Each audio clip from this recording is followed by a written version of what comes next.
Thank you. We're now going to move on to the next item of business, which is a statement from the First Minister, Nicola Sturgeon, on COVID-19. The First Minister will take questions at the end of her statement. I would encourage all members who wish to ask a question to press their request to speak buttons, and I call on the First Minister. Thanks, Presiding Officer. I will give a report on today's statistics and then a short update on some other issues. The total number of positive cases reported yesterday, this has already been published this afternoon, was 2,045. That represents 11.3% of the total number of tests, and the total number of confirmed cases is now 124,831. That is obviously a significant number of new cases, a record high indeed for a single day, and it demonstrates the severity of the situation that we face right now. 1,133 people are currently in hospital, that's 41 more than yesterday, and 69 people in intensive care, which is 4 more than yesterday. I'm also sad to report that 43 additional deaths have been registered in the past 24 hours of patients who had tested positive. In total, 137 deaths have been registered in the past 7 days, and that takes the total number of deaths under the daily measurement to 4,510. National Records of Scotland have not published their usual weekly update today because not all registration offices have been open throughout the festive period. However, the figures published last week showed that the total number of deaths is now over 6,000. Each one of those deaths is heartbreaking, and so again I want to send my condolences to everyone who has lost a loved one. There are 3 issues I want to cover today. The first is the Oxford AstraZeneca vaccine that has earlier today been authorised for supply in the UK by the medicines regulator. That is obviously extremely good news. It means that there are now 2 effective COVID vaccines available for use in the UK. The Oxford AstraZeneca vaccine is logistically easier to deliver than the Pfizer one, and crucially, the UK has secured a much higher number of doses of this vaccine. It's also now recommended that the second dose of both vaccines can be given up to 12 weeks after the first rather than 3. That means we can now prioritise providing a first dose to as many people as possible rather than providing the required 2 doses in as short a time as possible, and that will allow more people to be vaccinated more quickly. We have been preparing for the deployment of the Oxford AstraZeneca vaccine for some time, and I can confirm that it will be administered in Scotland from Monday, the 4th of January.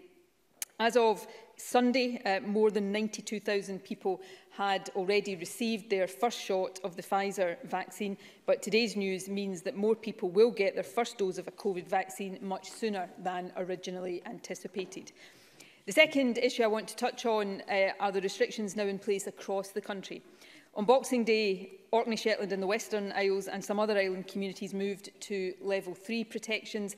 However, at the same time, the rest of Scotland, which is, of course is the vast majority, moved to level 4. That's not the way any of us wanted to end 2020 or indeed start the new year, but these new restrictions do reflect the severity of the threat that is posed by this new variant. Analysis done by Public Health Scotland shows that yesterday, 42.8% of positive tests processed for Scotland in the Lighthouse Laboratory network had the S-gene dropout that is indicative of this new strain. That's higher than the 38% suggested by ONS analysis for the week beginning 14th December, and that in turn compared to just 6% at the end of November. So this new strain appears to be fast becoming the dominant one circulating in Scotland. And that is obviously a cause for real concern, given that it is thought to be significantly more transmissible. As I indicated before Christmas, the severity of this challenge means that we simply cannot rule out the need for restrictions that are even tighter than those in the current level 4. We continue to assess the situation carefully, indeed on a daily basis, and we will keep Parliament updated should any changes be required over the remainder of the festive period. As we learn more about the new variant, we also continue to review when pupils can safely return to classrooms. The new strain has already made a normal scheduled return impossible, but we continue to assess whether it will be possible to reopen schools as planned on the 18th of January. That is what I think we all want, and to be clear, that remains our planning assumption. But we will continue to put the safety of pupils, teachers and staff first, and of course we will ensure as much notice as possible to parents of any changes we consider to be necessary. For now, of course, it is vital that we all do as much as possible to suppress transmission. That means limiting our interactions with people in other households beyond those which are absolutely essential. And to remind everyone, our very strong advice right now is that people should be staying at home just as much as possible. And when we do go out, we should stay as close to home as possible. With a few limited exceptions for essential purposes, none of us should be visiting each other's homes right now. None of us should be travelling to other local authority areas, again, unless it is for an essential purpose. And there must be no non-essential travel between Scotland and other parts of the UK, and that advice also applies to overseas travel. We should also, of course, remember the FACT's advice on face coverings, avoiding crowded places, cleaning hands and surfaces, keeping 2 metres distance from people from other households, and self-isolating and getting tested immediately if you have symptoms. Let me take the opportunity to stress that testing centres are open throughout the entire festive period. So if you do experience COVID symptoms, please don't wait, book a test immediately. It is really important that you do so. It's also worth noting that the NHS 24 Mental Health Hub is also open right throughout the festive period. Support of this kind, I think, is particularly vital at a time when so many of us are missing our loved ones and, of course, missing normal social interaction. So if you feel the restrictions are affecting your mental health right now, and if you need help or advice, please don't hesitate to call the number at 111. Finally, today, Presiding Officer, I want to say a few words about Hogmanay tomorrow. I know most of us, and I certainly speak for myself here, will be very glad to see the back of 2020. And today's news about the new vaccine should, and I think will, give all of us greater hope for the year ahead. But for now, it is really vital to do everything we can to suppress this virus, particularly given the risk of the new variant. That's important to keep ourselves and our loved ones safe and to protect the NHS. So we must mark this new year responsibly and in line with the restrictions in place. To be clear, and I take no pleasure in saying this, that means no gatherings, no house parties, no first footing. Instead, we should bring in 2021 in our own homes with just our own households. This new strain is very serious, and I cannot stress that enough. And our prospects for the rest of the new year will be better if we get it off to a safe start. So I urge everyone to be responsible in Hogmanay. I know it's hard, and it is particularly hard for young people, but it is how we best protect ourselves and our loved ones, and it helps the NHS too, and they do need our help just now. In Scotland, so far, the numbers in hospital and ICU are not at the peak of the first wave, but the NHS is under pressure. So everything we do as individuals to stop the virus spreading helps reduce the number of people who will end up in hospital and ICU beds over the next few weeks. And that really matters, obviously, for a number of reasons. So as this awful year draws to a close, let me again thank everyone across the country for your sacrifice and patience and for looking out for each other. We do have every reason to believe that the spring of 2021 will bring better times, but we must first get through these difficult few weeks of winter. So let's stick with it and keep looking after each other. And let me end by wishing everybody across the chamber and at home, when it comes, a better, brighter and happier new year. Thank you very much, First Minister. We'll now turn to questions. Ruth Davidson. Thank you, Presiding Officer, and I thank the First Minister for advance notice of her statement. We will all welcome the news of the Oxford AstraZeneca vaccine being approved and look forward to Scotland's share of the 100 million doses which have already been purchased by the UK Government being delivered. But despite this positive development of a vaccine becoming available with fewer logistical challenges than the Pfizer one, people across Scotland will be concerned by the rising rates of transmission caused by the new variant of COVID and its advance to becoming the dominant strain here. That troubling news makes today's vaccine announcement so welcome and so timely. And people will want information. On the 23rd of December, a list of vaccination centres was published, which included hospitals, clinics and GP surgeries across Scotland, intended for use from January to vaccinate all over 80s not resident in care homes. We must be hopeful that this next phase of vaccination can be concluded as quickly as possible and that we can move on to wider cohorts of the population.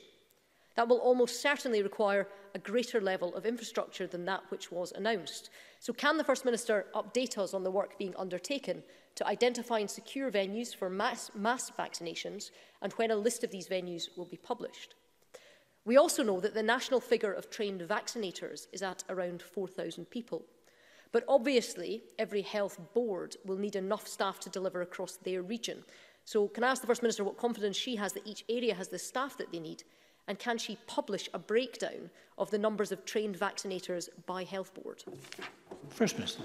Yes, we will look to publish updates on all of that to Parliament as soon as possible, and then on an ongoing basis as regularly as possible. I have confidence both in the centres and the infrastructure in terms of where the vaccine will be delivered, and also in our estimates of the numbers of people available to do that. When I say of confidence, we take nothing for granted, and there's not an ounce of complacency. I and the Health Secretary are receiving daily updates on the progress of the vaccination programme, which is going well so far, but we need to make sure that we can pick up the pace of that to meet the increased supply that we are now likely to have with AstraZeneca coming on stream, but also the increased availability we will have because it is now not required to do 2 doses within a 3-week period, and that will give us the ability to vaccinate many more people much more quickly. We are still awaiting certainty on the delivery schedules for Oxford AstraZeneca, and therefore we will update as quickly as we can on what our expectations then are for timescales. As well as vaccine centres, one of the advantages of the new vaccine is that because it is logistically easier, it is more able to be got to GP practices, and that will allow us to make sure that we speed up the vaccination in the first instance of those over 80 who are not in care homes.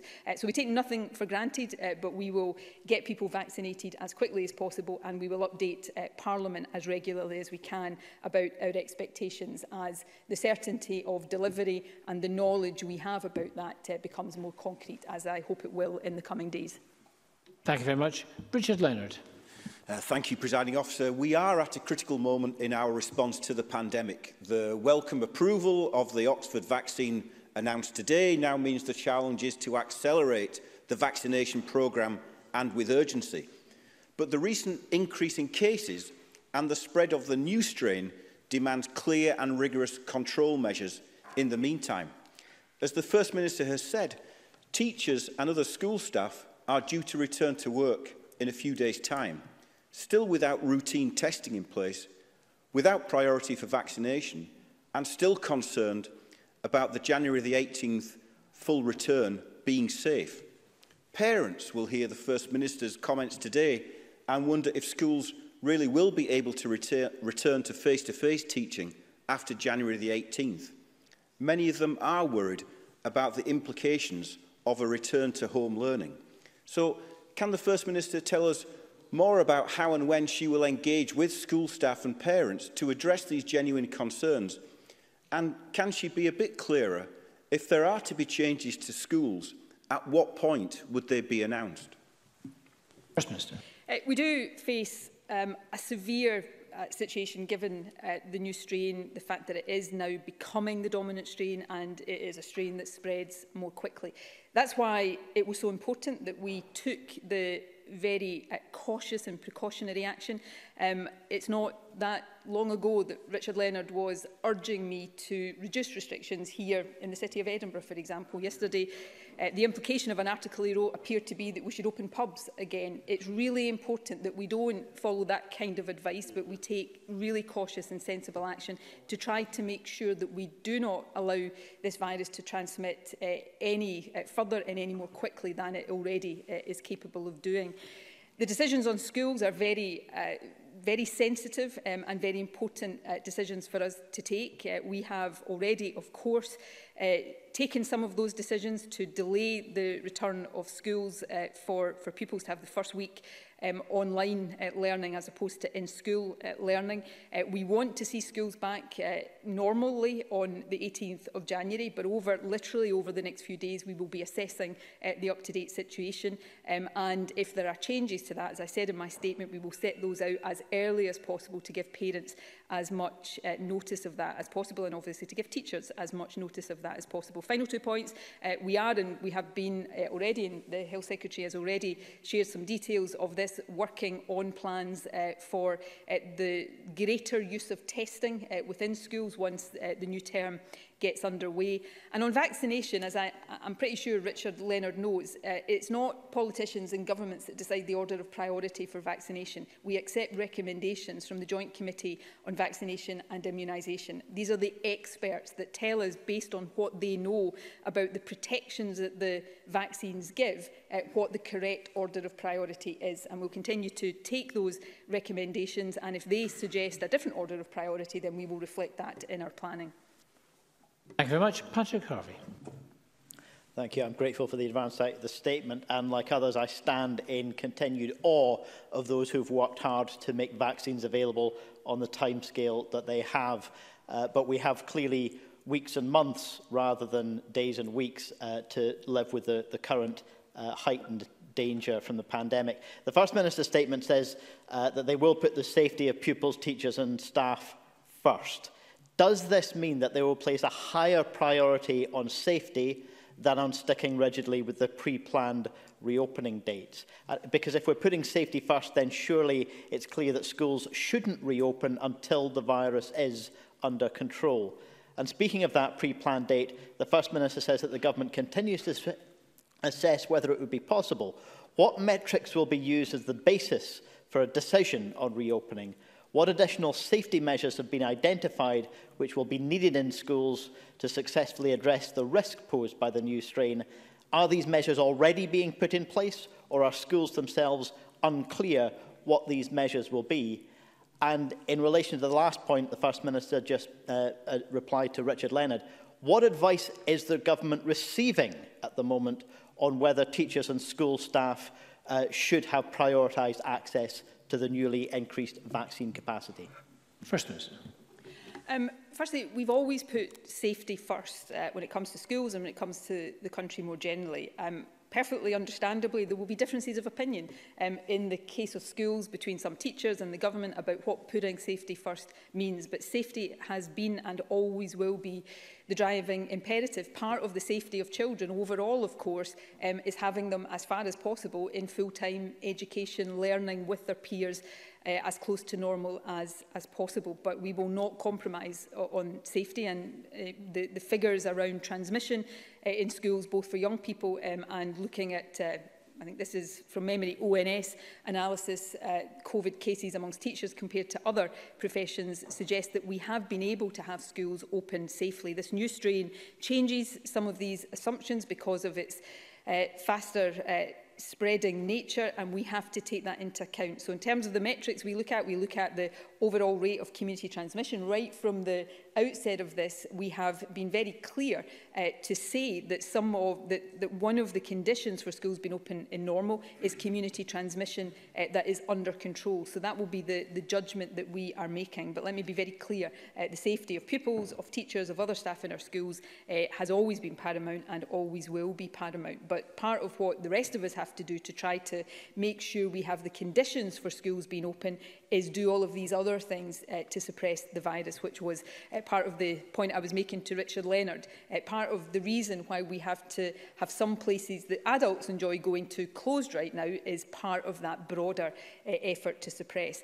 On the advice around vaccination, the JCVI advice is published. It has the phase 1 order of priority. If the JCVI changes that, obviously teachers will be in some of those categories in terms of some people with health conditions, but if that changes, then we will reflect that in our planning. And of course, once we go into the next phase, which is people under the age of 50, there will be advice then that we will consider on the order of priority around that. So we will continue to take advice and act on the basis of that advice, because that is what the experts say is the most sensible approach given what we know about this virus, this vaccine, and how it operates and the protections that it delivers. Thank you. Willie Rennie, to be followed by Ruth Maguire. The First Minister talked about the NHS being under pressure. I have a letter dated the 21st of December from John Connaughton, the Interim Chief Executive of NHS Scotland, and it states that boards can pause all non-urgent elective and routine services during January and February. Now, the waiting lists and times are already very long, with people suffering pain and discomfort. So can the First Minister give us an indication as to how many boards she understands will be pausing all these services? That will vary depending on the prevalence of the virus in different areas. We want that to be kept to a minimum. We want health boards and the health service generally to get back to normal as much as possible. The remobilisation of services process has been underway. Obviously, there is also a need to have greater infection prevention and control procedures in place during COVID, and therefore that will have continue to affect the numbers of patients being seen. But we are working with health boards to try to keep that process going while they also deal with and treat and care for patients with COVID. But that comes back to the central point. We will be more able to do that in every health board area and across the country as a whole if we get and keep the levels of infection down. Our health service is working under extreme pressure. I want to take the opportunity again today to thank everybody working in it. Many of them will never have experienced pressure like this. Right now, and this obviously is not something we can be complacent about, our bed numbers of COVID patients in hospital beds and in ICU are below the peak we saw in April. ICU particularly quite significantly below the peak. Hospital beds more generally less so, but still below that peak. If we suppress this and keep it suppressed or get it more suppressed, we can manage to continue that, and that then creates the space for us to open up and remobilise more of the services that NHS boards want to be doing. Thank you. Ruth Maguire to be followed by Jamie Green. Thank you, Presiding Officer. The Equality and Human Rights Commission report published this month, Equality in Residential Care during COVID-19, has a number of recommendations for both government, health and social care partnerships and care homes themselves. They're all worthy of consideration and indeed action, but can I ask the First Minister specifically about visiting and family contact? Family relationships are so important for health, and I know we all understand the devastating impact isolation can cause people. The report recommends that all homes carry out person-centred risk assessments for each resident to ensure that visits can safely resume. Can I ask what the Scottish Government will do to ensure that this is happening in all homes at all times, so that the resumption and continuation of crucial family contact can go ahead? First Minister. I think everybody, without exception, is deeply sympathetic to the situation facing people who are desperate to see loved ones in care homes, and I want to again give an assurance that we are doing all we can to allow people to visit safely while also ensuring the safety of residents, which again I think everyone accepts is of vital importance. The visiting guidance is clear that care homes need to undertake a risk assessment prior to facilitating any form of visiting in their care home. In addition, care homes should undertake an assessment of the views and needs of each resident, and that should be documented within their care plan. With the move to level 4 for mainland areas, that means that visiting is restricted to essential visitors indoors and outdoor visiting, but it's important that essential visits continue to be supported. These include circumstances where it's clear that the person's health and well-being is changing for the worse, where visiting might help with communication difficulties or to ease significant personal stress or other pressing circumstances, and that obviously includes approaching end of life. So we will continue to approach all of these issues with the utmost sensitivity within what I know everybody accepts is an incredibly challenging situation, particularly for those working on the front line. Jamie Green to be followed by Stuart McMillan. Thank you. The First Minister mentioned giving parents as much notice as possible on the plans for school, but the 18th is just 3 weeks away. So by what date will a final decision actually be made to allow parents to plan? And can we get confirmation today that the key worker hubs, which we welcome, will stay open for as long as they need to while schools are closed to all pupils? And if I could, does the government have any plans for mass asymptomatic testing of both pupils and staff in schools, colleges and universities? And if not, why not? First Minister. The arrangements for vulnerable children and children of key workers will remain in place for as long as that is necessary. I'm also always very grateful that people remind me of how many days there are between now and a particular date in the future. I'm acutely aware of this. I am acutely aware of the pressures that parents are under and their understandable and legitimate desire for as much certainty as possible. We are trying to balance a situation between doing what is required and not shying away from difficult decisions, but not taking decisions that will have a massive impact on young people and parents before we think those are necessary. But I've said, I think, twice today, and I'll say it again, we will give as much notice as possible, but we are literally assessing this situation on a daily basis. And I think some announcements are being made south of the border today about schools in England. All governments are in the same position here. But of course, whatever the situation is, the arrangements in place for vulnerable children and children of key workers require to continue and will continue. Stuart McMillan, to be followed by Ian Gray. Thank you, Presiding Officer. I'm aware of a paramedic who is concerned by the increase in COVID numbers going to hospital and also resulting in delayed handover times. And on Boxing Day, the London Ambulance Service recorded one of its busiest days on record as the number of coronavirus patients receiving hospital treatment in the south of England heads towards the April peak as a result of the rapid spread of the new strain of the virus. And, the First Minister touched upon Hogmanay in her opening statement, but can the First Minister reiterate the best ways for people to keep themselves and also their loved ones safe tomorrow and prevent our NHS and also ambulance services from being overwhelmed? First Minister. Can I thank Stuart McMillan and also take the opportunity to recognise the job that our paramedics and ambulance service staff do all year round, and particularly at this time of year when even without a global pandemic to contend with, as all our emergency services are particularly busy. And I know they have the gratitude and appreciation of all of us. But this Christmas and New Year period, they are particularly busy because of the pressures of COVID. We obviously, and I know they share this view, don't want any unnecessary delays in ambulance staff transferring patients to hospital, and we continue to work closely with health boards and the ambulance service to work in real time to resolve any issues that do arise there. But let me reiterate in response to Stuart McMillan's question that the best way for all of us to protect frontline staff right now, including the ambulance service, is by minimising the transmission of COVID. So again, my message for Hogmanay is tough, it's difficult for everybody, but it is simple and vital. We shouldn't mix indoors with other households. Please bring in the new year in your own home with your own household only. And that is the best way we can protect the NHS and get ourselves into the new year on as safe a basis as possible. Ian Gray, to be followed by Emma Harper.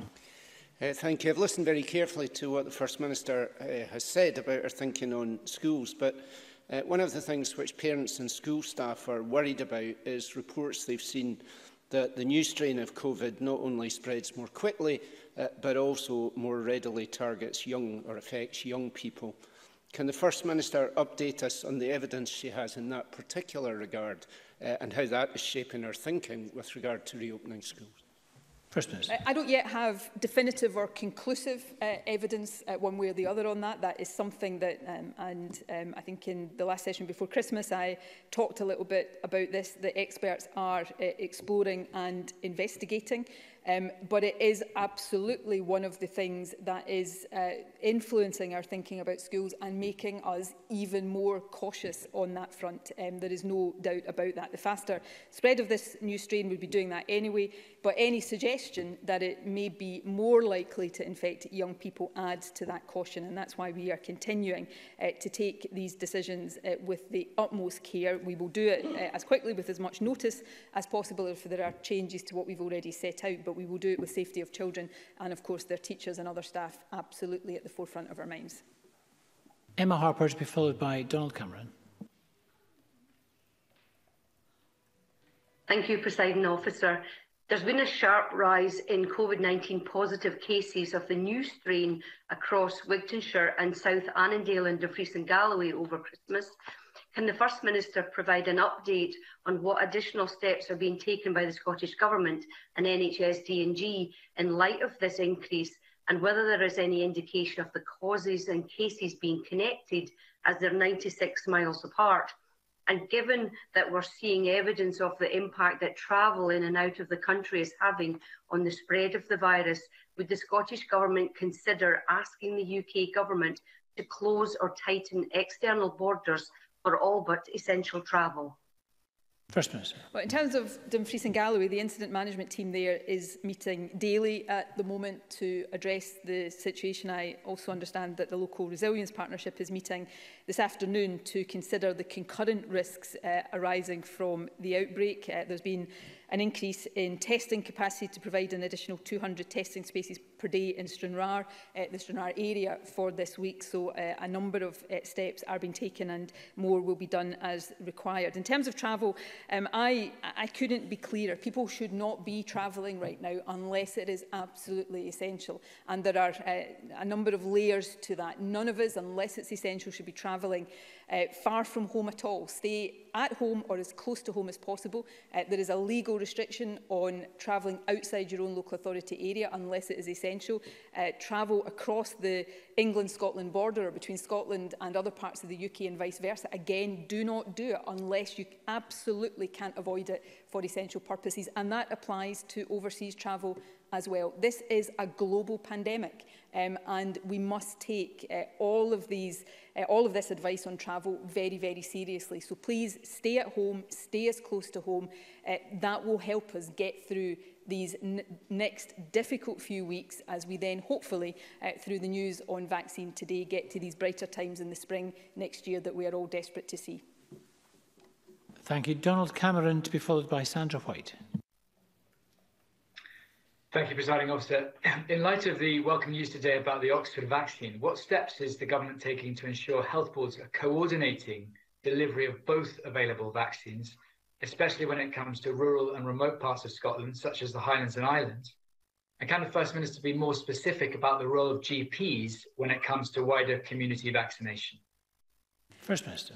It is part and parcel of the vaccination plan that different vaccines with different logistical requirements will have to be delivered. So that is mainstreamed into that plan and hardwired throughout it. As everybody knows, and in many ways, the Oxford AstraZeneca vaccine is much easier logistically to deliver than the Pfizer one. So that allows or it makes it easier to get it to communities, rural communities included, to GP practices and to then open up much speedier vaccination of different groups.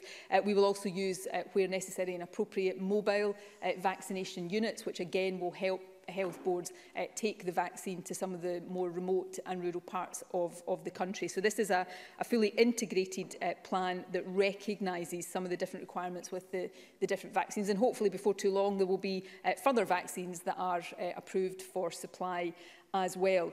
One point I perhaps should have made earlier on in response to another question about the numbers of vaccinators.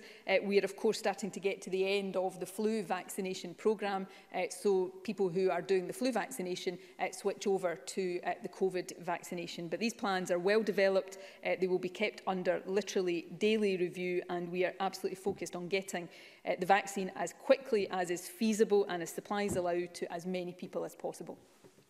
Sandra White to be followed by Pauline McNeill. Thank you. Thank you, Presiding Officer. First Minister, whilst COVID-19 is quite rightly at the forefront of people's minds, I do think it is crucial that we encourage anyone with a health concern not to put off accessing the NHS.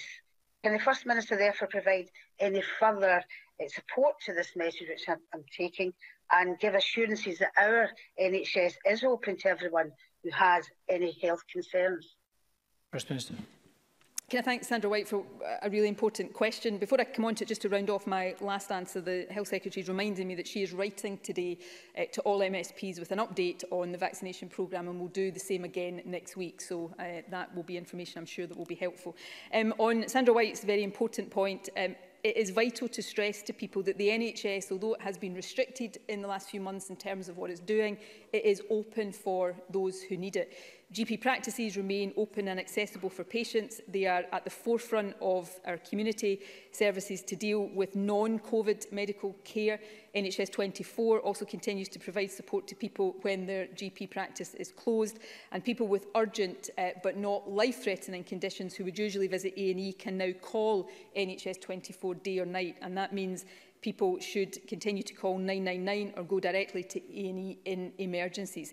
For anyone receiving treatment, strict infection and prevention control measures are in place for you to attend an appointment. But if anybody has individual concerns about safety, clinical teams are there to provide the necessary assurance so patients feel safe. Public messaging is currently being delivered via NHS 24's Show You Care, Prepare campaign, and the Right Care, Right Place campaign will increase its reach across the public over the course of January. But the main message to people right now is that the NHS is open if you need it. So if you need it, you should use it. Pauline McNeill, to be followed by Christine Graham.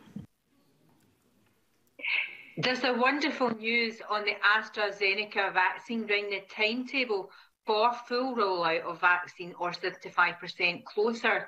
And am I right to assume that there is a detailed modelling within the government somewhere as to where you'd hope to be perhaps in March, April or May? I noted, First Minister, that you've already said that adults over 50 would be expected to be vaccinated by the spring. But on checking that, I realised that the spring is actually as late as June the 21st, so it would be helpful to get confirmation of that, and also what the First Minister think we can all do to make sure that the take-up of the vaccine is maximised. First Minister. The news today will allow us to significantly accelerate that first priority list of the JCVI, which we had hoped to do by spring, during the spring. Obviously, some of the flexibility around those dates are due to the fact that we still don't have complete certainty over the supplies we get and when we get them, and that remains true of the AstraZeneca vaccine. But as we get that, we can start to make these predictions and expectations much more concrete. But that, just to remind members, that first priority list of the JCVI is effectively anybody over the age of 50, and after that we move on to the rest of the population. So there are two good news things that have happened today: the new vaccine, which will deliver greater doses for us to use, and also the new advice on the two-dose, the interval between the two doses. The fact that the JCVI had advised that we held back 50% of all available doses right now to do the second dose for everybody within 3 weeks. We no longer have to do that, so we've got more doses of our existing supply available to vaccinate more people with the first shot of the vaccine. So we need to work out, once we've got greater certainty on the delivery schedules, exactly what that means for numbers over what time frame. But there's no doubt that today's news will mean more people being vaccinated more quickly than we anticipated when I last stood here last week. Christine Graham, to be followed by John Scott. Thank you, Presiding Officer. Can I refer to the current Level 4 travel exceptions, in particular for outdoor informal exercise up to 5 miles from your local authority boundary, which some people are interpreting as 5 miles as the crow flies, not what the odometer reads? This week at Flotterstone, in my constituency, the car park was jammed as folk took to the Pentland Hills, conflicting with your entreaty, First Minister, to stay home, stay close to home. Can I ask, therefore, that this particular exception on travel is reconsidered in any review of Level 4, as it doesn't seem to me to be essential? First Minister. We'll obviously keep all of these things under review, given the circumstances we face, but we've tried to strike a balance on the exemption to the travel restrictions for exercise, and that balance is between the steps we need to take to prevent spread of the virus, but recognising the health and well-being benefits of exercise. That balance allows local outdoor informal exercise, walking, cycling or running, which starts and finishes at the same place, and that can be up to 5 miles from the boundary of your local authority area. But I would appeal to people only to do that if it is necessary, and as far as possible to exercise as close to home as possible. I cannot stress enough the importance right now of all of us staying at home as much as possible and staying as close to home as possible. That really will help us to avoid the spread of the virus. And of course, in direct response to Christine Graham, we will keep all of this under ongoing review. John Scott, to be followed by Sarah Boyack. Thank you very much, Presiding Officer. And with the new variant strain of COVID on the rise, which of course is immensely concerning, nonetheless, ICU and other hospital beds have thankfully not been overwhelmed. So can the First Minister tell us what impact the arrival of new variant COVID-19 has on detecting and treating of other, regrettably, more routine diseases, such as cancer and other illnesses, particularly in Ayrshire? And will these other diseases still continue to be treated as well in Ayrshire and across Scotland? First Minister.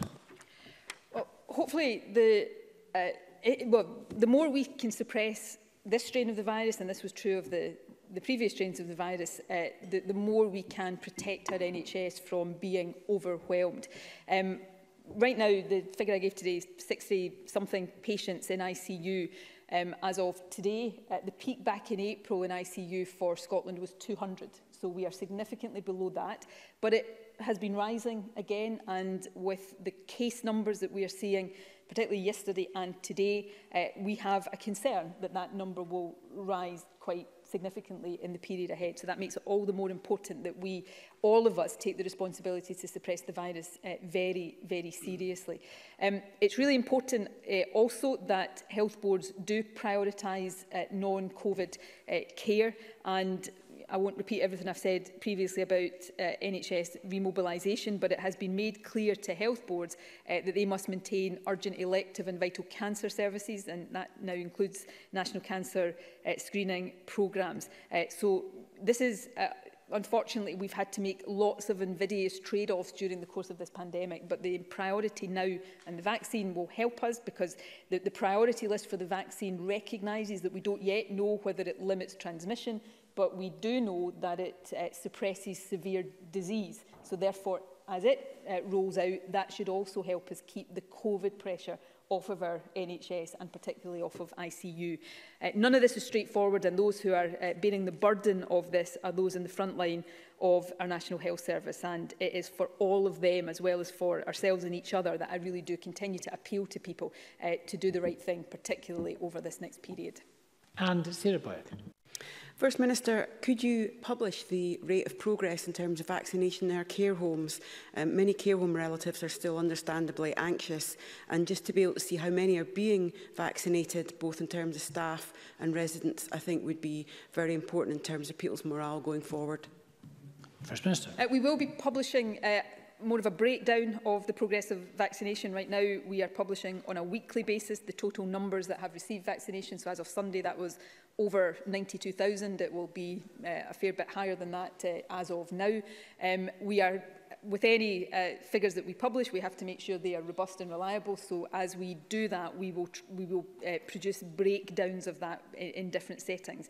And that obviously will include care homes, but care homes will be one of the first parts of this vaccination programme, because it was one of the first to get underway, will be one of the first that is completed, and we hope that that will be very soon. Thank you very much. That concludes our statement. Before we conclude our business, I've got a point of order from Jenny Mara. Jenny Mara. Presiding officer, I don't think my vote was recorded on the final motion. My app didn't connect, and I tried to make a point of order through the chat function, but I think it was the wrong one. I would have voted yes to the final motion. I'm going to ask you if you can please record my vote. Thanks, Ms Mara. I will make your vote will be noted for the official report. I'm afraid I can't change the vote. There is a gap between the moment members vote and when I announce the vote. I can't change it after that. However, you have made the point of order. That will now be in the official record. Thank you very much for that point of order. And there are no further votes this evening, so can I thank members very much for attending this recalled sitting of Parliament. Can I wish you all a very peaceful New Year. I look forward to seeing you all again in 2021. I close this meeting.